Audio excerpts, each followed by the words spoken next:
ሰላም ጤና ይስጥልን ውድና የተከበራችሁ የሚዲያችን ተከታዮች እንደምን አላችሁ? ለመላው የክርስትና እምነት ተከታዮች እንዲሁም ለአማራ ሕዝብ ስትሉ በዱር በገደሉ ለምትዋደቁ ታጋይ ፋኖቻችን እንኳን ለትንሳኤ በዓል በሰላም አደረሳችሁ እያልኩኝ የዕለቱን ዜናዎች ይዤ ያለው ተከታተሉን። የአብይ አህመድ የጥፋት ቡድን የዲማ ጊዮርጊስ ገዳም እና የዲማ ቅዱስ ጊዮርጊስ ሙዚየም መምታቱን ተረጋገጠ። ሚያዝያ 12 2017 ዓ.ም በእነማይ ወረዳ ዲማ ጊዮርጊስ ገዳም ውስጥ ያሉ ምዕመናንና መነኮሳት ላይ አገዛዙ በከባድ መሳሪያ የታገዘ ጉዳት አድርሷል። የዲማ ጊዮርጊስ ሙዚየም በአገዛዙ ኃይል ጉዳትም ደርሶበታል።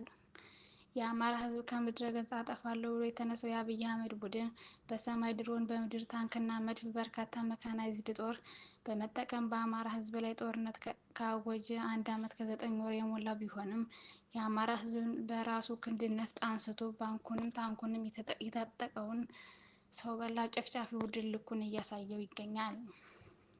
አገዛዙ የፋኖን በትር መቋቋም ሲያቅተው ንጹሐን አማራዎችን በእናርጅና ዋጋ ወረዳ ገደብ ቀበሌ በጅምላ በድሮንም ጨፍጭፏል። በእነማይ ወረዳ ዲማ ጊዮርጊስ ገዳም ውስጥ ያሉ ምዕመናንና መነኮሳት ላይ አገዛዙ በከባድ መሳሪያ የታገዘ ጉዳት አድርሷል።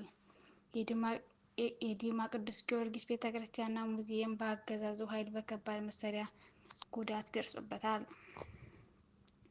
ሚያዝያ 10 2017 ዓ.ም ከደጀን ወረዳ ጢቅ ቀበሌ ከምሽቱ 2 ሰዓት ከተነሱት 4 ተሽከርካሪዎች የጠላት ኃይል በጉዞ ላይ እንዳለ በእነማይ ወረዳ በአባ ኮስትር ብርጌድ የረዝ ቀበሌ በተደረገበት የደፈጣ ተኩስ አንድ ወራል ተገልብጦ ሙትና ቁስለኛ ሆኗል። ሚያዝያ 11 2017 ዓ.ም በእነማይ ወረዳ ደብረ ጽሞና ቀበሌ የገባው ወራሪ ኃይል የአባ ኮስትር ልዩ ኮማንዶ አባ ሲኖዳ ላይ ሲያንቀጠቅጠው ውሏል። በዚህ ውጊያ 15 የጠላት ኃይል ተወግዷል፣ 8 ቀላልና ከባድ ቁስለኛ ሆነዋል። 4 ሞርተር የሲቪል ንብረቶችን ከማህበረሰቡ የልብስ ሱቆች በመስበር ልብስ የዘረፈና ጁስ የመሳሰሉ መጠጦችንም ሰርቋል። የአገዛዙ ኃይል በየቤቱ እየገባ ቤት ለቤት ያለ ዱቄት እና ሊጥ ሳይቀር በመድፋት ወደ መጣበት ተመልሷል።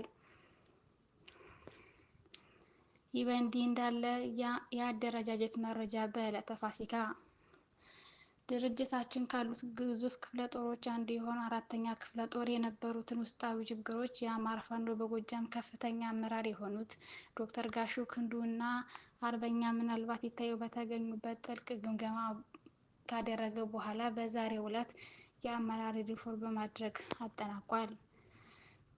በዚህም መሰረት ሰብሳቢ ፋኖ ግርማው አየለ፣ ምክትል ሰብሳቢ ፋኖ ሀማ አይሸሽም፣ የጽህፈት ቤት ኃላፊ ፋኖ አደራጀው አድማስ፣ ህዝብ ግንኙነት ፋኖ ያዕቆብ ጌታሁን፣ ፖለቲካ ዘርፍ ኃላፊ ፋኖ አጃነው ስሜነህ፣ አደረጃጀት ዘርፍ ኃላፊ ፋኖ ዳዊት አይችሌ፣ ፋይናንስ ኃላፊ ፋኖ ሸጋው አለም፣ ወታደራዊ አዛዥ ፋኖ 50 አለቃ ተገኘ ደጀኔ፣ ምክትል ወታደራዊ አዛዥ ፋኖ ሻለቃ ጌጡ አለሙ፣ ዘመቻ መምሪያ ኃላፊ ፋኖ ቻሌ መንግስቴ፣ ምክትል ዘመቻ መምሪያ ኃላፊ ፋኖ ሳሙኤል አታላይ፣ ሎጂስቲክ ኃላፊ ፋኖ ወርቁ አድባሮ፣ ስልጠና መምሪያ ኃላፊ ፋኖ ቻሌ አበበ፣ ኦርዲናንስ ፋኖ 10 አለቃ ሀብታሙ ይበልጣል፣ ጤና መምሪያ ኃላፊ ፋኖ ዶክተር ይታየው ገበየው፣ ወታደራዊ አስተዳደር ፋኖ ጌትነት አበባው፣ የሰው ኃይል ፋኖ ሻለቃ አዳነ በቀለ፣